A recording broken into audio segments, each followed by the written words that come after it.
சேலத்தில் பாமக சட்டமன்ற உறுப்பினர் அருள் செய்தியாளர்களை சந்தித்து வருகிறார். அந்த காட்சிகளை காணலாம். காவல்துறை அனைவரும் உங்களுக்கு நண்பர்கள் தான். நீங்க கேட்டுங்க, எங்க மேல யார் மேல என்ன வழக்கு இருக்குது, எங்க மேல எத்தனை பேருக்கு மேல கொலை வழக்கு இருக்குது, கொள்ளை வழக்கு இருக்கிறது, யாரு நாங்க ரோட்ல இழந்த பழம் விற்கிறோம் அப்படின்னு சொல்றது கேளுங்க. சரி, இழந்த பழம் தெருவில் விற்கிறவன் கேவலமானவனா? தெருவில் இழந்த பழம் விற்கிறவன் கேவலமானவங்களா? நான் கேட்கிறேன். அவனும் ஒரு பாட்டாளி, ஒரு மிகப்பெரிய தலைவர். எங்களுக்கு கூட்டு பிரார்த்தனை பண்றேன்னு சொல்லி அஸ்தி கலதை வச்சு கூட்டு பிரார்த்தனை பண்றேன்னு சொல்லி சொன்ன ஒரு மகத்தான தலைவர் இப்படி போய் தெருவோர வியாபாரிகளை இன்றைக்கு ஐயாவை அவமானப்படுத்துகிறேன்னு சொல்லி பாட்டாளி வர்க்கத்தை இன்னைக்கு அவமானப்படுத்துவதாக நாங்கள் கருதுகிறோம். இன்னைக்கு பாட்டாளி மக்கள் கட்சி என்ற ஒரு இயக்கத்தை மருத்துவர் ஐயா அவர்கள் 80ஆம் வருஷம் வன்னிய சங்கத்தை துவங்கினார். 1980ல் 68ல் எங்க சென்னையா அண்ணன் அன்புமணி பிறகுறாரு. அப்ப பிறந்து வன்னிய சங்கம் துவங்கும் பொழுது அவர் வயசு 12 வயசு.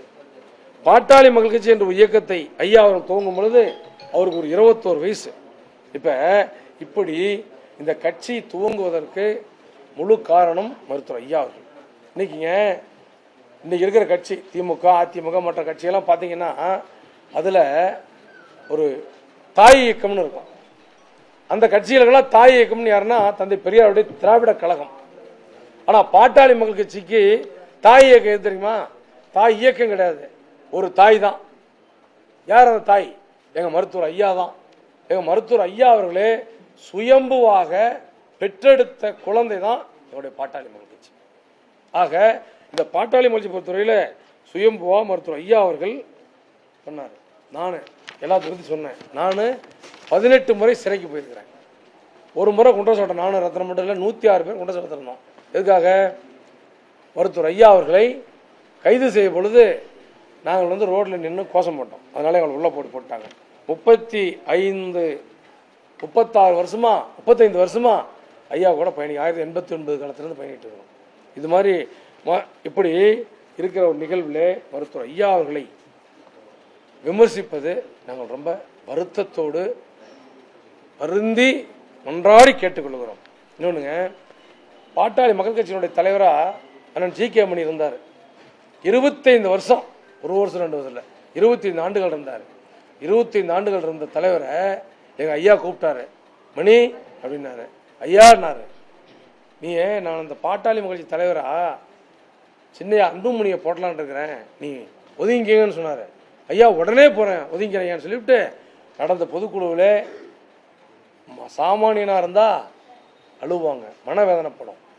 உன்னகைத்த முகத்தோடு அன்றைக்கு அவரை முன்மொழிந்து கொண்டு வந்தவர் ஜி.கே. மணி அண்ணன். அவரை இன்றைக்கு படுத்துகிற அவமானம் சொல்லி மாளுமா? இப்ப நாங்கெல்லாம் நல்லவர்கள் முந்தானத்து வரைக்கும். இப்ப மருத்துவர் ஐயா அவர்களோடு யாரெல்லாம் இணைகிறோமோ எங்களை முகநூலிலே தாக்குவதற்காக ஒரு கூட்டம் தயாராக இருக்கிறது. முகநூலில் தயாராக இவன் ரவுடி, இவன் முடிச்சு வைக்கி, இவன் நடிகன், இவன் மொல்லமாரி, திறனை, இந்த மாதிரி.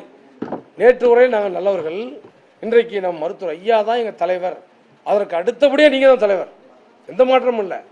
எங்க அண்ணன் சின்னையா அவர்கள் இப்ப எங்க அப்பா சொல்லுவாரு, விவேகானந்தர் சொல்லுவாரு, தலைவரை தேர்ந்தெடுக்க முன்பு 1000 முறை யோசி, தலைவரை தேர்ந்தெடுத்த பிறகு 2 நடக்கணும். என்ன நடக்கணும்? நீ செத்துட்டா அந்த தலைவரை மறந்துடணும், அல்ல அந்த தலைவர் மறைந்தால் நீ தலைவரை மாத்துன்னு சொன்னார். அந்த அடிப்படையில் தான் நான் ஐயாவை பார்த்து அரசியலுக்கு வந்தோம். நீங்களே யாரை பார்த்து அரசியலுக்கு வந்தீங்க? ஐயாவை பார்த்து மாவட்ட சேவை மாவட்டத்தில் அரசியலுக்கு வந்தாங்க. இவர்கள் இன்னைக்கு கெட்டவர்களா? நாங்கள் இன்னைக்கும் சொல்லுகிறோம், பாட்டாளி மக்கள் முதல் வேட்பாளர் எங்க அண்ணா நீங்க தானா? ஐயா மாத்தி சொல்ல மாட்டாரு, கோபத்தில் சொல்றாரு, நீங்க தான். இன்றைக்கு 15 வருஷமா இந்த கட்சி நீங்க தான் வழிநடத்திட்டு இருக்கீங்க. பிளே ஸ்டோர் மற்றும் ஆப் ஸ்டோரில் இருந்து பாலிமர் செயலியை QR கோடு மூலம் பதிவிறக்கம் செய்யுங்கள். செய்திகளை உடனுக்குடன் பெறுங்கள்.